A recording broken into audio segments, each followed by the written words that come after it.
आइए बेटे आज की क्लास शुरू करें। आज की क्लास में क्या डिस्कस करना था, तो हमने शुरू किया था डेप्रिसिएशन। डेप्रिसिएशन वाला टॉपिक बेटे हमने आज की क्लास के अंदर डिस्कस करना था। जल्दी से डिस्कस करना शुरू करेंगे। Okay sir.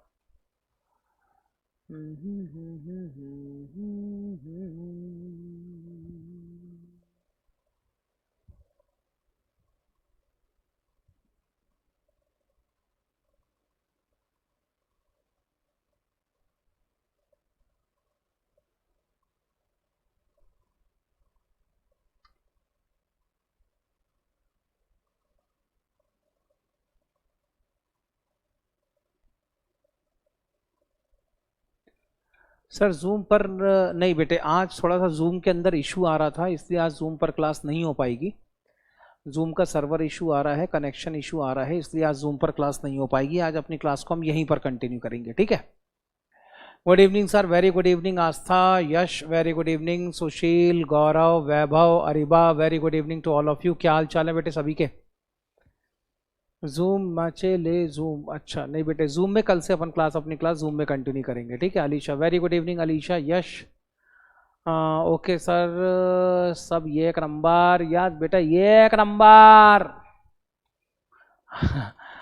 नहीं होगा, रो मत। और क्या है, जूम पर मजा आती है सर। हाँ तो बेटे कल से अपन जूम पे कंटिन्यू करेंगे ना, उसको टेंशन क्यों लेते हो, कल से अपन उसको जूम पर ही कंटिन्यू करेंगे। Okay, good evening sir, very good evening. आओ बेटे आगे चलें। सबसे पहली बात बता दूं, हमने डेप्रिसिएशन वाले चैप्टर की शुरुआत करी थी। डेप्रिसिएशन वाले चैप्टर के अंदर हमने बात करी थी what is the meaning of depreciation. Depreciation is the allocation of depreciable amount of any fixed assets over इस एस्टिमेटेड यूजफुल लाइफ। एक एसेट का जो भी डेप्रिशिएबल अमाउंट होगा, उस डेप्रिशिएबल अमाउंट को हम एसेट की यूजफुल लाइफ के ऊपर अलोकेट करते हैं, बांट देते हैं, डिस्ट्रीब्यूट करते हैं। इसको कहा जाता है डेप्रिसिएशन, ठीक है। अब डेप्रिशिएबल अमाउंट का मतलब जो भी एसेट की कॉस्ट होगी, कॉस्ट में से आप उसकी रेसिडुअल वैल्यू माइनस कर दें या स्क्रैप वैल्यू माइनस कर दें, तो जो बच जाएगा वही होगी आपके लिए वही होगी बेटे आपके लिए, that will be the what, that will be your depreciable amount.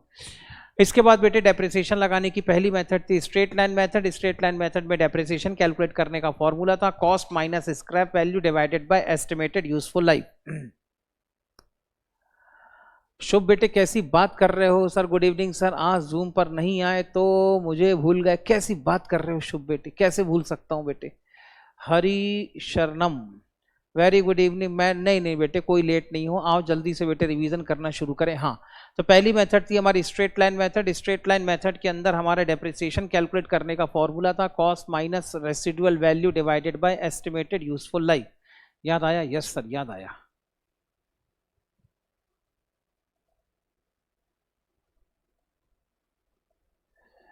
एक मिनट बेटा,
हाँ ओके, तो पहली मेथड थी बेटे स्ट्रेट लाइन मेथड। इसमें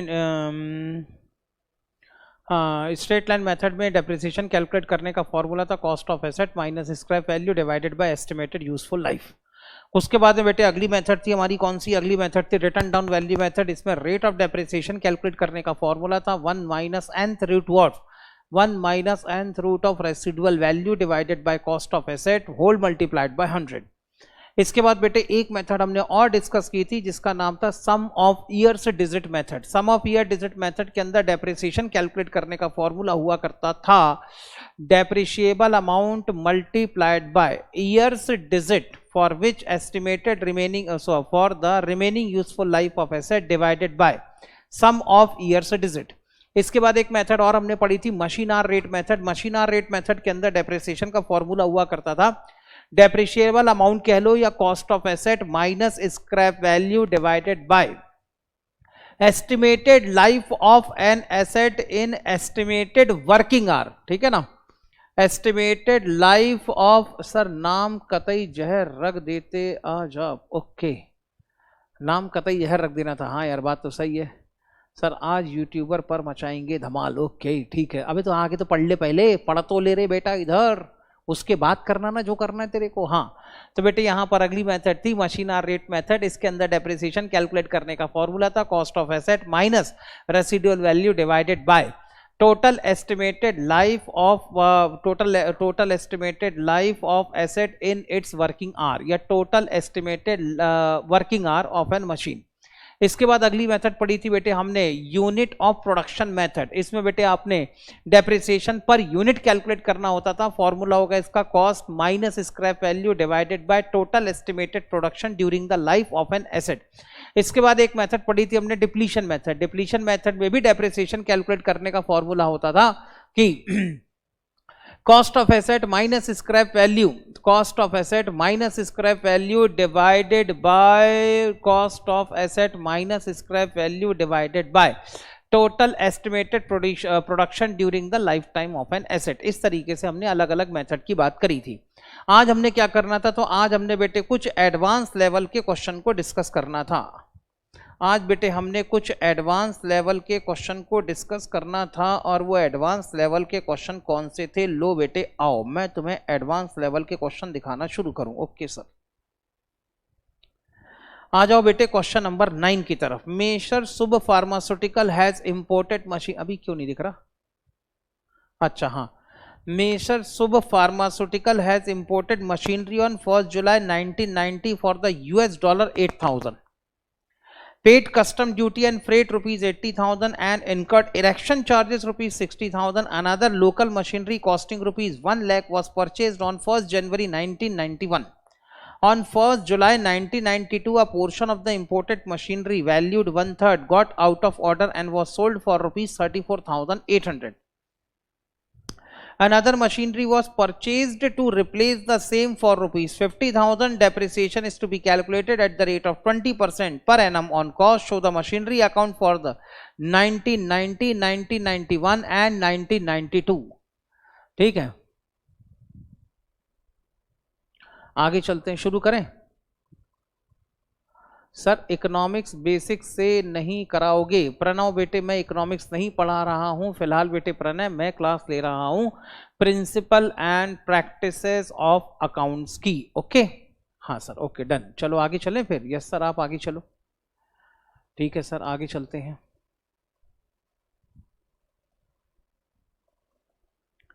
लो बेटे ऐसे क्वेश्चन को सॉल्व करना है तो ऐसे क्वेश्चन के साथ में सबसे बड़ी प्रॉब्लम यह है कि क्वेश्चन के अंदर बहुत सारी डेट होती है। बहुत सारी डेट का मतलब बेटे क्वेश्चन के अंदर तारीख पे तारीख, तारीख पे तारीख। यार ऑनर मिला तो क्या मिला? सिर्फ तारीख पे तारीख। तो बस ये जो तारीख पे तारीख वाला मामला है वही कुल मिला के इस क्वेश्चन के अंदर इतना कंफ्यूजन पैदा कर देता है कि पता नहीं चल पाता कि ऐसे क्वेश्चन को कैसे सॉल्व किया जाए। ठीक है ना सर, ग्रुप में आपकी लिंक दी गई है इको क्लास के लिए, बेटे उसको ठीक कर लो। ठीक है ना, उसको बेटे ठीक कर लो एक बार। ठीक है, उसमें बेटे पता चल जाएगा। सर टैक्स वाला कैलकुलेटर अलाउड है क्या एग्जाम में? बेटे ममता शर्मा ये वाला सवाल अपन आखिरी में भी तो पूछ सकते हैं, आखिरी में डिस्कस करेंगे। ओके सर डन, आगे चलते हैं। तो कह रहे हैं फॉर 1990, 91 और 92 के लिए अकाउंटिंग करके बताओ, लेकिन ऐसे क्वेश्चन के अंदर जो सबसे बड़ा प्रॉब्लम है वो है तारीख पे तारीख, मिलाओ तारीख पे तारीख। तो ये जो तारीख पे तारीख वाला मामला है वो क्वेश्चन के अंदर इतना कंफ्यूजन पैदा करता है कि कई बार समझ में नहीं आता कौन सा ट्रांजैक्शन किस समय हुआ है। तो ऐसे क्वेश्चन को सही तरीके से सॉल्व करने के लिए, प्रॉपर तरीके से सॉल्व करने के लिए सबसे बढ़िया तरीका यहां पर यह है कि इसका एक सारे के सारे क्वेश्चन को एक टाइमलाइन पे लेके आ जाया जाए। सर टाइमलाइन पे कैसे लाएंगे? टाइमलाइन पे लाने के लिए पहले तो एक स्ट्रेट लाइन ड्रॉ करो, जैसे मैंने स्ट्रेट लाइन ड्रॉ कर रखी है, ठीक है। अब मैंने यहां पर वर्टिकल स्ट्रेट लाइन ड्रॉ करी है, आप चाहें तो हॉरिजॉन्टल भी ड्रॉ कर सकते हैं। सबसे पहला ट्रांजैक्शन किस डेट का? सर सबसे पहला ट्रांजैक्शन है 1 जुलाई 1990 का। तो अपनी बेटे टाइमलाइन में सबसे पहली डेट प्लॉट करो 1 जुलाई 1990। इस दिन क्या हुआ था? इस दिन हमने यूएसए $8,000 की एक मशीन परचेस करी थी, और मशीन परचेस करने के बाद इंडिया लाने के लिए 80,000 की हमने कस्टम ड्यूटी, फ्रेट भी पे किया था, और साथ में 60,000 के इरेक्शन चार्जेस भी पे किए थे। तो 1 जुलाई 1990 को हमने मान लेते हैं ए मशीन परचेस करी, $8,000 की थी, इसकी कस्टम ड्यूटी पे कर रखी है 80,000 और इरेक्शन चार्जेस पे कर रखे हमने 60,000 के। अगली डेट क्या मिली? अगली डेट मिली 1 जनवरी 1991। ये लो बेटे अगली डेट आ गई तुम्हारी 1 जनवरी 1991। ये कह रहे another local machinery costing ₹1 lakh was purchased on 1 जनवरी 1991। तो एक लोकल मशीनरी परचेस करी आपने 1 जनवरी 1991 को, मान लेते हैं कि ये मशीन है आपकी बी मशीन, ठीक है। सर टाइमलाइन वर्किंग नोट का हिस्सा होगा क्या? नहीं बेटे, timeline is not the part of working note. हम अपने टाइमलाइन को बनाते हैं अपने क्वेश्चन के ऊपर अपना कंट्रोल एस्टेब्लिश करने के लिए। कहीं हमारी क्वेश्चन के अंदर इतनी सारी डेट्स हैं, कहीं इतनी सारी डेट्स हमें कंफ्यूज ना कर दें, इतनी सारी डेट कहीं बेटे प्रॉब्लम क्रिएट ना करना शुरू कर दे और हमारे आंसर को गलत ना कर दें। इसीलिए क्वेश्चन के ऊपर यहां पर सिर्फ कंट्रोल एस्टेब्लिश करने के लिए हम यहां पर टाइमलाइन प्रिपेयर कर रहे हैं। We are only supposed to prepare the timeline in the question just because of avoiding confusion. Okay? Okay, sir, done. इसके बाद अगली डेट कौन सी मिली? सर अगली डेट मिली 1 जुलाई 1992 को। अ portion of the imported machinery, imported machinery को क्या नाम दे रखा था हमने? ए नाम दे रखा था। ये कह रहे हैं इंपोर्टेड मशीनरी का या ए मशीनरी का एक पोर्शन वैल्यू 1/3 यानी ए मशीन का 1/3 portion got out of order, यानी 1/3 पोर्शन यहां पर खराब हो गया and was sold for 34,800।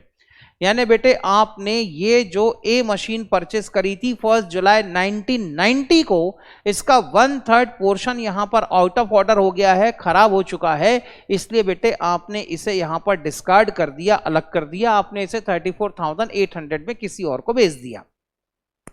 Another machinery was purchased to replace the same for ₹50,000। इसी दिन आपने एक मशीनरी और परचेस करी 50,000 रुपीज की। Depreciation is to be calculated at the rate of 20% on cost. Show the machinery account for 1990, 91 and 92. Exchange rate is ₹60 per $। Sir ये क्यों दिया हुआ है? पहली मशीन की वैल्यू दी हुई है बेटे $। में। अब अगर इंडिया में अकाउंटिंग करनी है तो इंडिया में तो $, के हिसाब से अकाउंटिंग नहीं कर सकते ना आप। इंडिया में तो अकाउंटिंग करनी है तो इंडियन करेंसी में करनी पड़ेगी। तो आप इन $8,000 को इंडियन करेंसी में कैसे कन्वर्ट करेंगे, किस वैल्यू पर इस $8,000 को इंडियन करेंसी में कन्वर्ट किया जाएगा, उसके लिए आपको एक एक्सचेंज रेट की जरूरत है, और इन्होंने एक्सचेंज रेट दे रखा है ₹60 पर $। का। आगे चलें, आगे चलूं? यस सर, ये कह रहे हैं कि भैया 1990, 91 और 92 के लिए, यानी पहला ईयर आपका एंड होगा 31 दिसंबर 1990 को, सेकंड ईयर एंड होगा 31 दिसंबर 1991 को, और थर्ड ईयर आपका एंड होगा 31 दिसंबर 1991 को, ठीक है। 1992 को, सॉरी, थर्ड ईयर आपका एंड होगा 31 दिसंबर 1992 को। मेरा पूरा का पूरा क्वेश्चन इस तरीके से टाइमलाइन पे आ जाता है, और जब पूरा क्वेश्चन इस तरीके से टाइमलाइन पे आ जाता है तो आंसर कैलकुलेट करते समय मेरे पास है बेटे कंप्लीट इंफॉर्मेशन होगी कि कब किस समय मुझे कौन सा पार्ट सॉल्व करना है। जी सर, जी सर।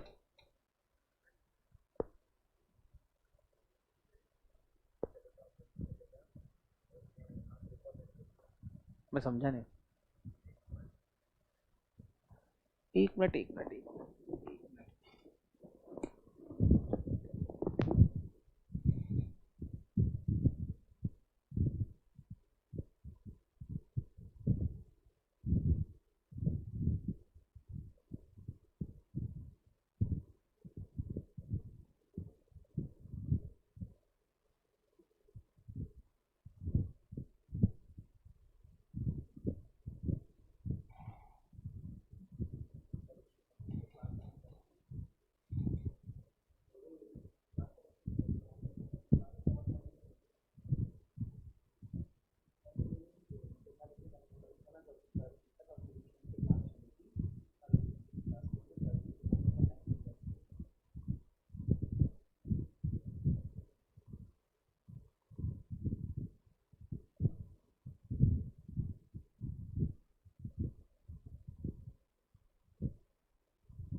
हाँ बेटा, तो इसके बाद बात आती है, क्या था, हाँ इसके बाद बात आती है कि सर ये टाइमलाइन बन गई बेटे, और इस टाइमलाइन को बनाने के बाद अगर आप कायदे से देखोगे तो अब आपको क्वेश्चन की भी जरूरत नहीं है। You don't require the question right now because all the information of the question has been put into your timeline. सारी की सारी इंफॉर्मेशन आपकी टाइमलाइन के अंदर ऑलरेडी इंक्लूडेड है, और क्योंकि सारी इंफॉर्मेशन टाइमलाइन के अंदर ही इंक्लूडेड है तो आपके पूरे के पूरे क्वेश्चन का सोल्यूशन सिर्फ इसी टाइमलाइन को देखकर बन जाएगा। आगे चलें? यस सर, आप आगे चलो, ठीक है।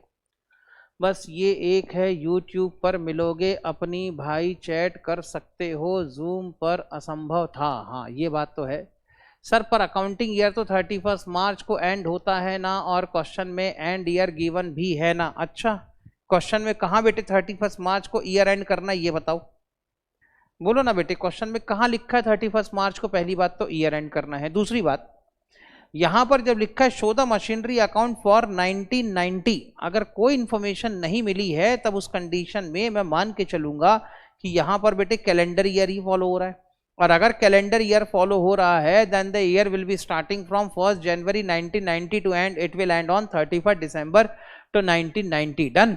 Yes sir, done. चलो आगे चलते हैं फिर। Should I start preparing machinery account, yes और नो? बेटे आगे चलें, मशीनरी अकाउंट बनाना शुरू करें, सभी बताएं जल्दी से। गिव मी बेटे, गिव मी थम्स अप भी नहीं बोल सकता, बोल सकता हूं बेटे give me thumbs up, my yellow thumbs up, where is my yellow thumbs up बेटा? हाँ, तो बेटे क्लास शुरू करें, जल्दी करें। हाँ सर, आप क्वेश्चन को सॉल्व करना शुरू करो। एक्सचेंज रेट दिया हुआ है क्वेश्चन के अंदर ₹6.60 पर US।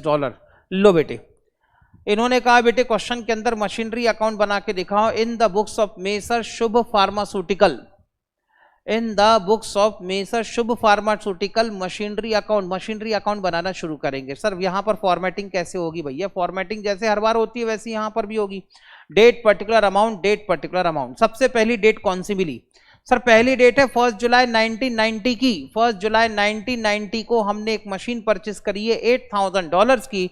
इसमें हमने कस्टम ड्यूटी पे करी है 80,000 रुपीज की, इरेक्शन चार्जेस इनकर्ट किए हैं 60,000 रुपीज के, और यहां पर $1 है 60 रुपीज के बराबर। तो लो बेटे, सबसे पहले क्या चाहिए? सबसे पहले तो आपको कॉस्ट ऑफ मशीन कैलकुलेट करनी है, और कॉस्ट ऑफ मशीन कैलकुलेट करने के लिए यही बनेगा आपका वर्किंग नोट नंबर 1। आपकी कॉस्ट ऑफ मशीन में सबसे पहले क्या आएगी? सर सबसे पहले आएगी purchase price, but the purchase price is given in $। तो परचेस प्राइस बेटे आपकी $8,000 की है। इसे इंडियन करेंसी में कन्वर्ट करने के लिए मल्टीप्लाइड बाय करो 60, तब ये बेटे मशीन आपकी इंडियन करेंसी में कन्वर्ट हो जाएगी। In Indian currency it's value will be ₹4,80,000। Indian currency में इसकी वैल्यू होगी 4,80,000। इसके बाद आप इसमें दूसरे और एक्सपेंडिचर ऐड करें ताकि आप इसकी कॉस्ट कैलकुलेट कर सकें। ठीक है, आगे चलते हैं। ठीक है सर, डन। इसके बाद बेटे आप इसी में ऐड करेंगे कस्टम ड्यूटी फॉर ₹80,000, इसी में ऐड करेंगे आप इरेक्शन चार्जेस फॉर ₹60,000। तो टोटल होगा यहां पर cost of asset 6,20,000। Done. So the total cost of the asset will be of rupees 6,20,000. What will be the total cost? Total cost of the asset will be of rupees 6,20,000. ये हो गया बेटे आपका working note number 1. सभी का बेटे यहां तक हो गया हो तो बताएं ताकि आगे चले. If everybody has completed up to this far, then please let me know so that I can proceed. Everybody completed, yes or no?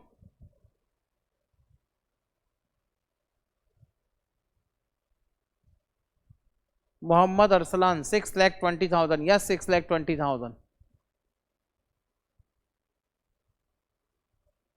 Okay done. नहीं बेटे, जब तक क्वेश्चन के अंदर नहीं दिया होगा तब डेप्रिसिएशन वाले चैप्टर के लिए हमेशा अगर क्वेश्चन के अंदर कुछ भी मेंशन नहीं है तो for the chapter of depreciation we generally follow calendar year. Okay sir done. चलो आगे चलते हैं.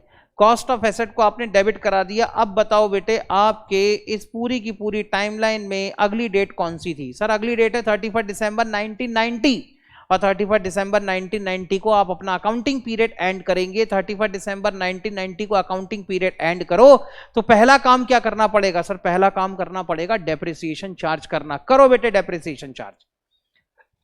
31 दिसंबर 1990 को यहां पर डेप्रिसिएशन चार्ज करेंगे. एंट्री होनी चाहिए depreciation account debited to machinery account. Machinery account will be credited with the amount of depreciation. Depreciation charge करते समय सबसे पहले बताओ बेटे मेथड कौन सी थी? सर मेथड थी यहां पर स्ट्रेट लाइन मेथड या original cost method. Rate of depreciation 20% है. Therefore you are going to calculate the depreciation on original cost of the asset 6,20,000 at the rate of 20%, but this year depreciation will be calculated only for 6 months.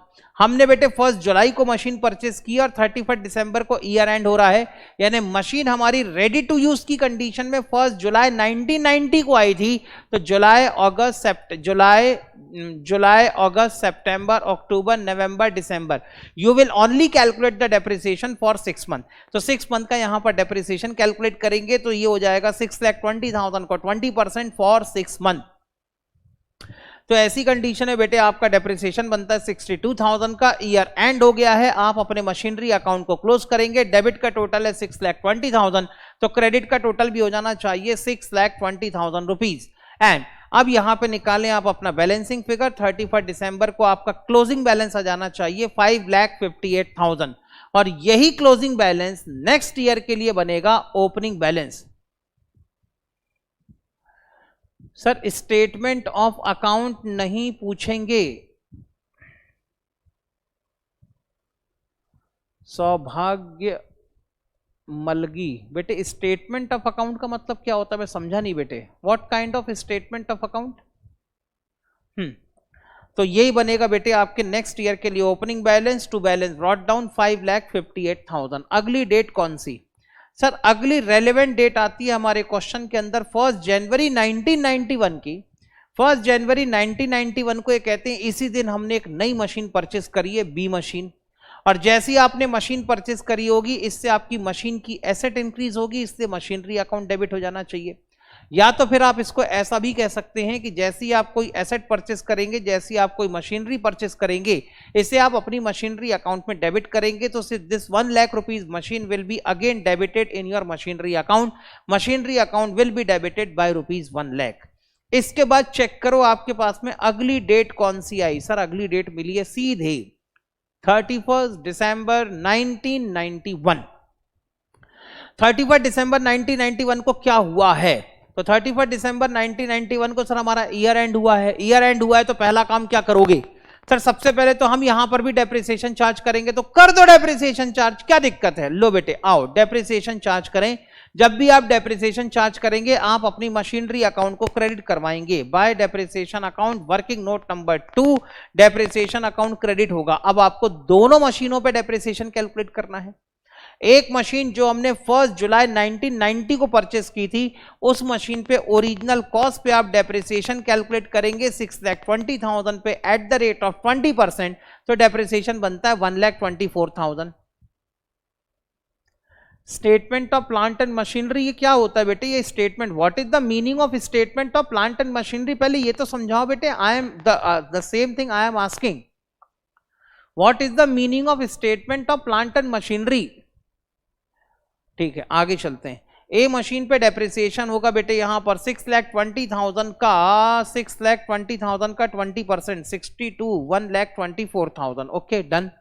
उसी के बाद बेटे आप depreciation calculate करेंगे उस machine पे जो आपने करंट ईयर में परचेस करी है। करंट ईयर में आपने बी मशीन परचेस करी है 1 लाख रुपीस की।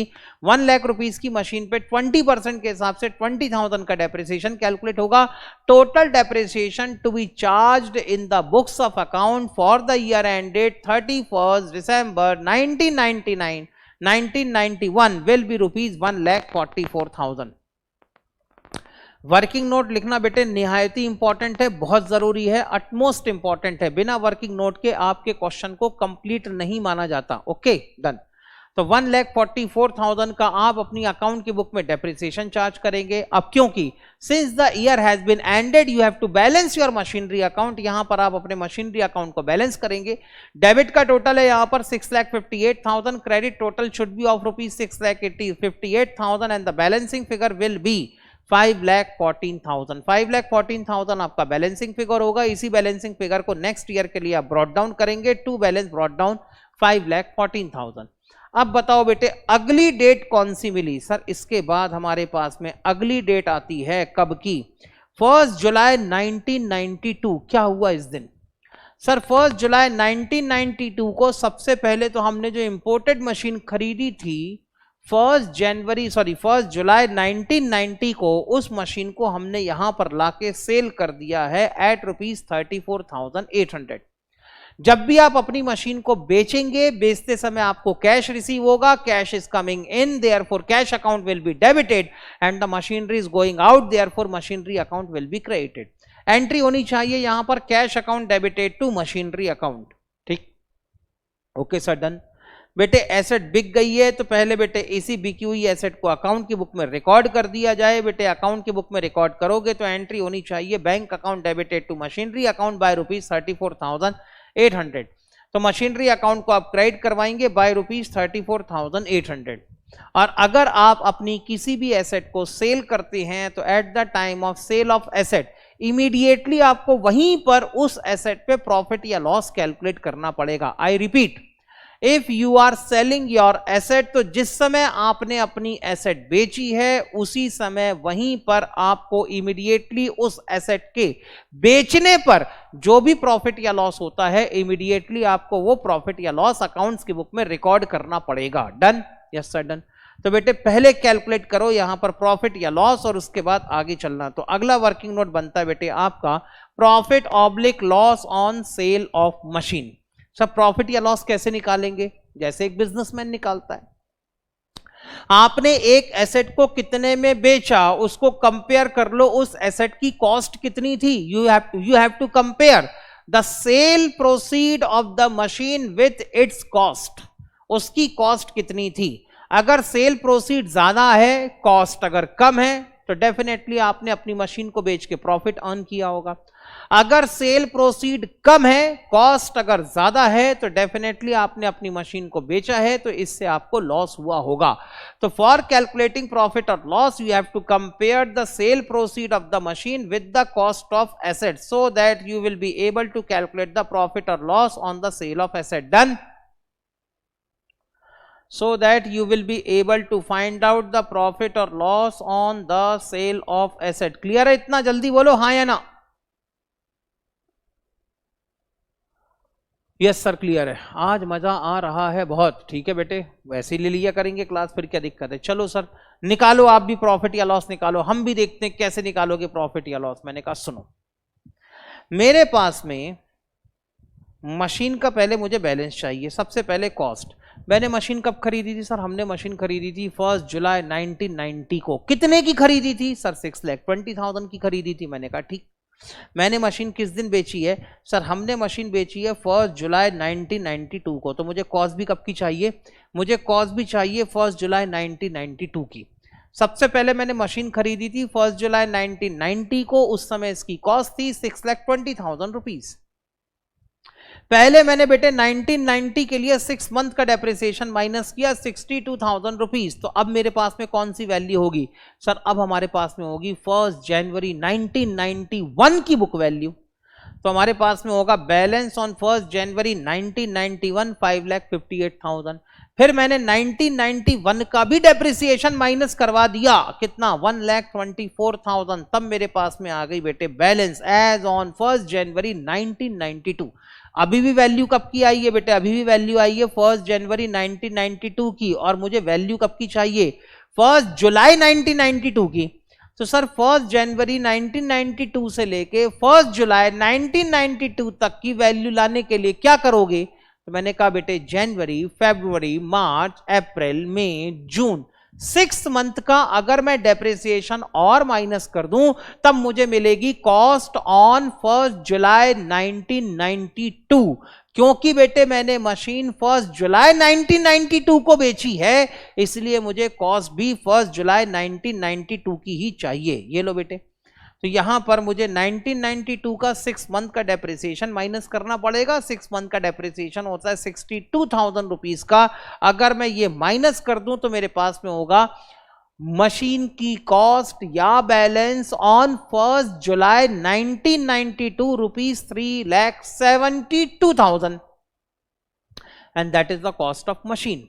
और इसे आपने बेच कितने में दिया, सर इसका 1/3 बेचा है। सर हमने पूरी मशीन थोड़ा ना बेची है, सर सुन तो लो। मैंने कहा कितनी बेची, सर ओनली 1/3 पार्ट बेचा है हमने, only 1/3 part of the machine has been sold. अच्छा, इसका मतलब बेटे ये आपकी 100% पूरी मशीन की कॉस्ट निकली थी। यस सर, हमने सिर्फ 1/3 पार्ट को बेचा है, तो हमें चाहिए उस 1/3 पार्ट की कॉस्ट। तो सोचो बेटे पूरी मशीन की कॉस्ट है 3,72,000, तो 1/3 पार्ट की कॉस्ट कितनी होगी सर, 3,72,000 डिवाइडेड बाय 3 कर लो, तो इससे कैलकुलेट हो जाएगा बेटे cost of 1/3 part of the machine which has been sold and the cost is 1,24,000। अब बेटे आप इस कॉस्ट को सेल प्रोसीड के साथ कंपेयर करें so that you will be able to find out the profit और लॉस ऑन मशीन। सर हमारा सेल प्रोसीड है 34,800, अगर माइनस कर दूं तब जाके कैलकुलेट होता है loss on sale of machine 89,200। सवाल ये है कि सर ये loss on sale of machine को रिकॉर्ड करने के लिए एंट्री क्या बननी चाहिए।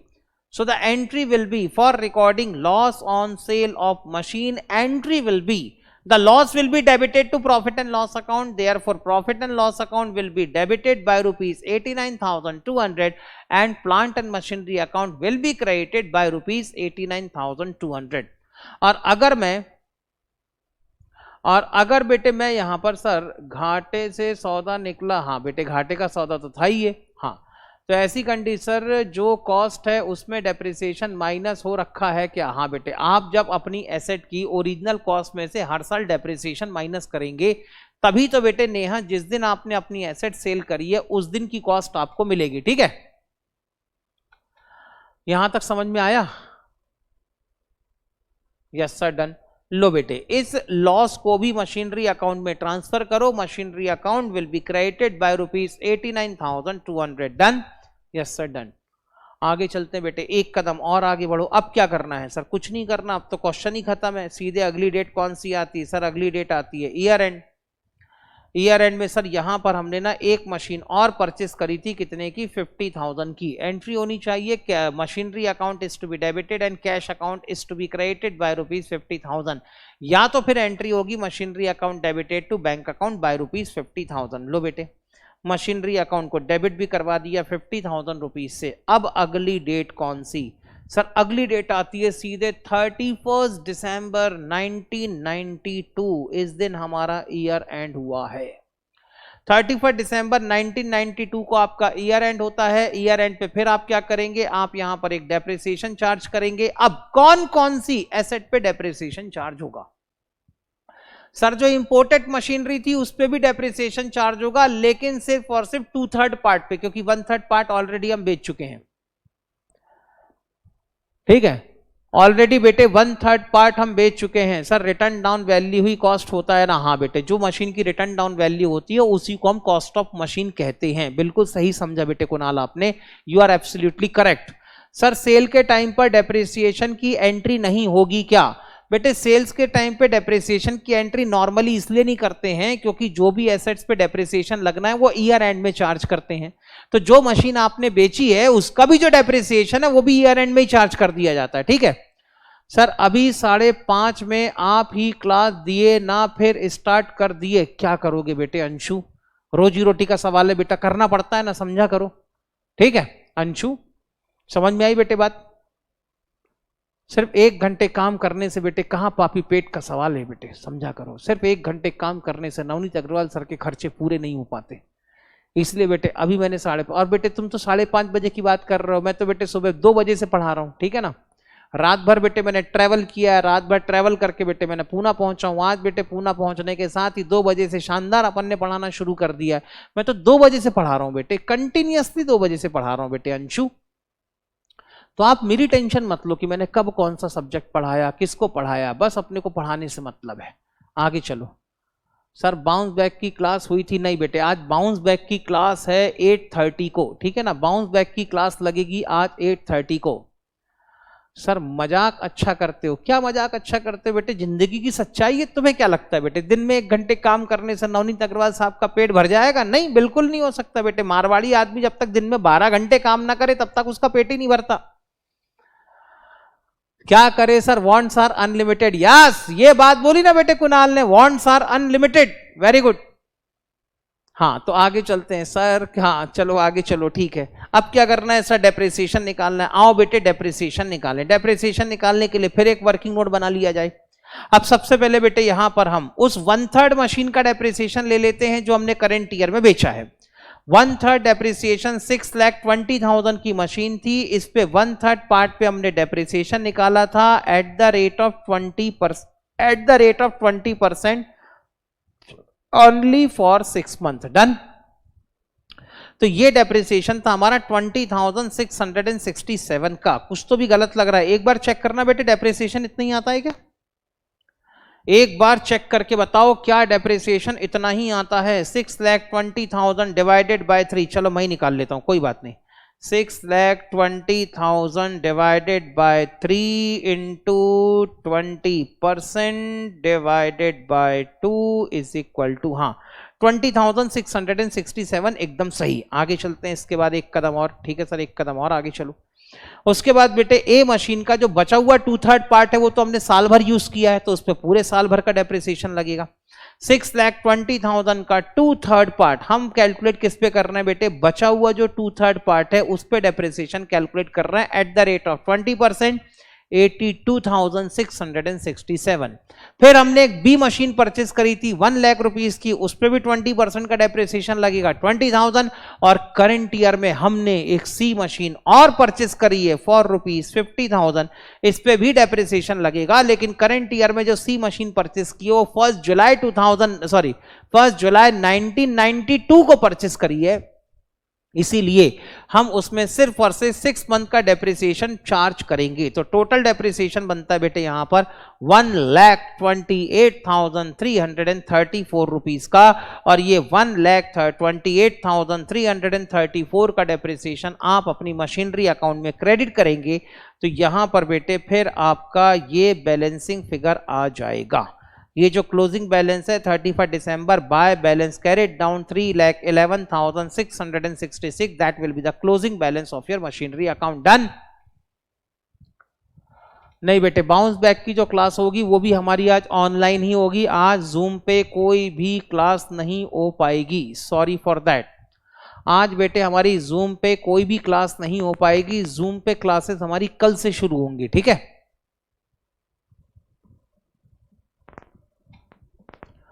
हाँ बेटे, यहां तक सभी का हो गया हो तो बताएं जल्दी से। Give me your thumbs up, give me your yellow, blue, red, green, whatever colour do you have यार, just give me thumbs up of that colour. Sir जो सेल कर दिया उस पे आपने डेप्रिसिएशन निकाल रहे हैं? हाँ बेटे, जो सेल कर दिया है उसका ये जो 20,660 का डेप्रिसिएशन है, या तो बेटे आप मशीन को बेचते समय यहीं पर चार्ज कर दो, या तो मशीन को बेचते समय यहां पे रिकॉर्ड कर दो। और अगर उस समय रिकॉर्ड नहीं किया है तो बाकी जो सारा का सारा डेप्रिसिएशन है उस पे रिकॉर्ड कर दो, एक ही बात है, ठीक है ना। सर हमने 50,000 की मशीन को मशीनरी को रिप्लेस कर दिया, रिप्लेस करने के लिए ली दी। हाँ तो बेटे ठीक है ना, तो हमने पुरानी मशीन बेची 1/3 और उसी मशीन के रिप्लेसमेंट के लिए नई मशीन खरीद ली हमने। ठीक है, डन, ओके। सभी का बेटे यहां तक हो गया? सभी को क्वेश्चन समझ में आया? जल्दी बोलो यस और नो, हाँ या ना। I just want the answer everybody. Working note 4 नहीं आया। वर्किंग नोट नंबर 4 में क्या है बेटे? डेप्रिसिएशन ही तो कैलकुलेट करना है। एक मशीन जो करंट ईयर में बेची उसका 6 मंथ का depreciation at the rate of 20%। दूसरा बेटे उसी मशीन का जो 2/3 पार्ट आपके पास में एज इट इज बचा हुआ है उसका साल भर का डेप्रिसिएशन। उसके बाद मशीन बी 1 लाख रुपीज की थी एट द रेट ऑफ 20%, 20,000 का डेप्रिसिएशन। उसके बाद में मशीन सी 50,000 की मशीन थी, 6 मंथ का 5,000 का डेप्रिसिएशन, टोटल डेप्रिसिएशन 1,28,334। डन? हाँ सर डन। चलो बेटे आज की क्लास को यहीं पर रोकेंगे, कल मिलेंगे दोबारा शाम को। अच्छा, कल की क्लास का टाइमिंग भी आपका शाम का 7 बजे का ही होगा, ठीक है ना। कल की क्लास 90% प्रोबेबिलिटी है कि मैं जूम ऐप पर ही लूं, लेकिन अगर नहीं हो पाया तो शायद बेटे फिर हम इसे यूट्यूब पर भी ले सकते हैं। 90% लेकिन प्रोबेबिलिटी है कि कल से हमारी क्लास फिर से दोबारा जूम ऐप पर ही होगी। ठीक है, आज की क्लास खत्म। हाँ बेटे आज की क्लास खत्म।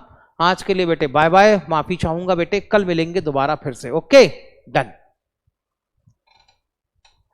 अरे अरे रुको रुको रुको रुको बेटे, जाने के पहले हाँ क्वेश्चन नंबर 10 को होमवर्क में लेके जाओ। Question number 10 is in homework. मजे के चलते पता ही नहीं चला क्लास खत्म हो गई। सर एडजस्टमेंट को फॉर्मेट में दिखाइए तो एक्सेप्टेबल है क्या? बेटे पहले लिखो क्वेश्चन नंबर 10 को, अपना होमवर्क लिख लिया होगा तो बताओ, बाकी बातें बाद में। क्वेश्चन नंबर 10 को बेटे अपना होमवर्क में लिखें, बाकी बातें बाद में होंगी। बताओ बेटे सभी ने लिख लिया है, यस और नो? क्वेश्चन नंबर 10 आपका होमवर्क में होगा। Everybody got it?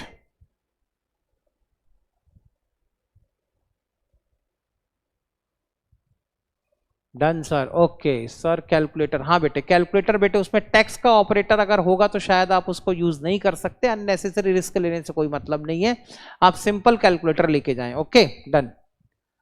सर शायरी, हाँ बेटे रोज शेरो शायरी करेंगे यहाँ बैठ के, भाग यहाँ से नालायक। चलो बेटे bye bye bye bye bye bye bye bye.